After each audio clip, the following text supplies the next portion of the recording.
want to hear nothing from the opposition on this particular matter about borders. Because half of them is them and their friends, half of the houses in this country is them bringing in people to make money there. Mr. Bullitt, I am also told that he is the owner of Copacabana. And is that the name of it? Which was raided by the police, and they found 21 women, Venice there. That fella looking like he's UNC. Mr. Bullitt, you say UNC bringing in, who is he? That's your friend. 21 Venice found there, some of them underage. And you so bold and brass and lying to say UNC bringing in these people? Prime Minister, I call upon you, if that is so, get your police to do its work, get the TTPS to find these people you say bringing in illegals, and charge them. That's what the law is there for. But you throw out all these wild statements, wild, distracting statements to take away from the real issue of your incompetence and failure to secure borders. I totally deny that the opposition has anything to do with anybody bringing in illegal Venice into country and into what you call these special homes, like your friend's special home, the Copacabana man. Look at this one. Who is this?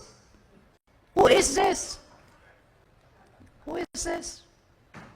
That is the Attorney General of Trinidad and Tobago, and with the same fellow named Bullitt, the owner of Copacabana, where 21 illegal Venice were found, women and underage girls, found by the police. And you want to talk about shame on you, you're right.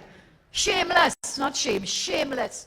Your Attorney General fraternizing, and you want to talk about the opposition, UNC. Man, go to hell.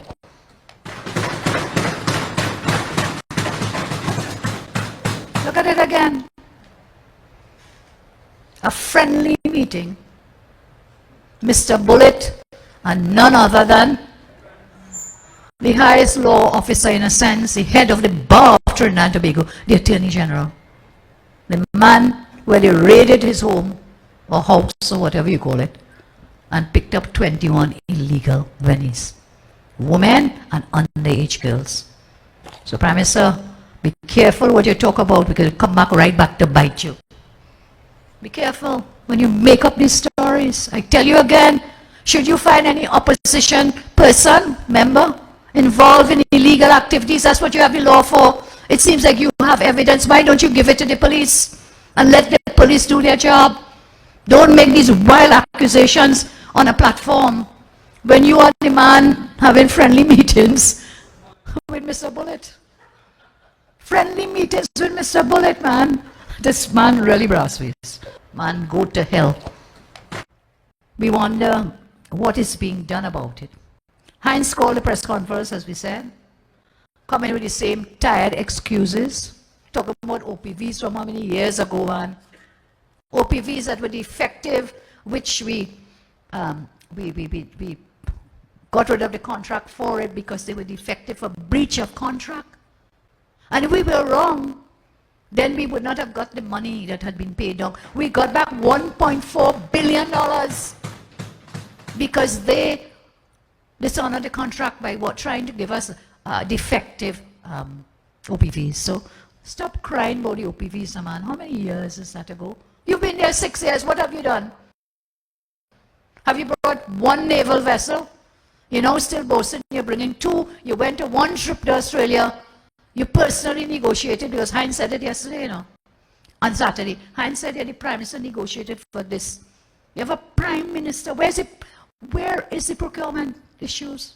Where are the procurement protocols? Prime Minister negotiated for two vessels, but Heinz said, I can't tell you when it's coming, but it's coming. We've been hearing that a while.